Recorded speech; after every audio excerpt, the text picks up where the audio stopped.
El calor específico es la propiedad que permite medir la cantidad de energía que una sustancia es capaz de almacenar. La cantidad de energía irá cambiando dependiendo de la forma como se ejecuta el proceso. Por ejemplo, si es a presión constante, el calor específico tiene cierta medida y se le da el nombre de calor específico a presión o Cp. Y si la presión se da a volumen constante, el calor específico tiene otra medida y se le llama calor específico a volumen constante o CV. Para un gas, la energía interna es solo función de la temperatura. Esto no aplica en gases con comportamiento de gas ideal. Cuando relacionamos entalpía en gases ideales, concluimos que H es igual a U más RPT, donde RP es una constante. H y U son solo una función de temperatura, por lo cual finalmente tenemos H es igual a U por T más RPT es igual a H por T. Las medidas de la presión constante para los sólidos revelan que el calor específico a presión constante varía muy poco.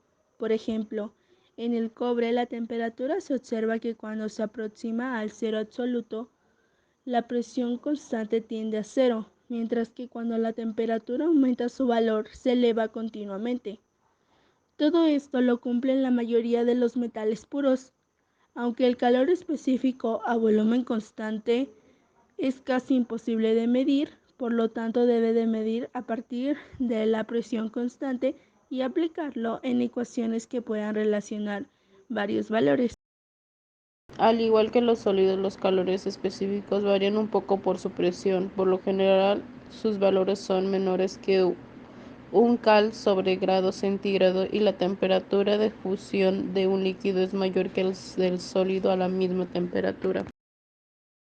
A diferencia de los sistemas cerrados, en los volúmenes de control hay flujo de masa a través de sus fronteras y se requiere trabajo para introducirla o sacarla del volumen de control. Este trabajo se conoce como trabajo de flujo o energía de flujo y se requiere para mantener un flujo continuo a través de un volumen de control. A fin de obtener una relación para el trabajo de flujo, considera un elemento de fluido de volumen V. El fluido corriente arriba fuerza inmediatamente a este elemento de fluido a entrar al volumen de control. Por lo tanto, se puede considerar como un émbolo imaginario. Es posible elegir el elemento de fluido lo suficientemente pequeño para que tenga propiedades uniformes en todas partes. Si la presión de fluido es P y el área de sección transversal del elemento de fluido es A, la fuerza que aplica el émbolo imaginario sobre el elemento de fluido es F igual a PA. La energía total de un sistema comprensible simple consiste en tres partes: energía interna, cinética y potencial. Por unidad de masa se expresa de la siguiente forma, donde V es la velocidad y Z es la elevación del sistema en relación con algún punto externo de referencia.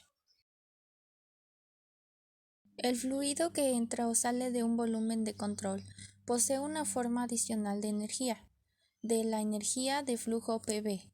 La energía total de un fluido en movimiento por unidad de masa es denotada por θ y se representa de la siguiente forma.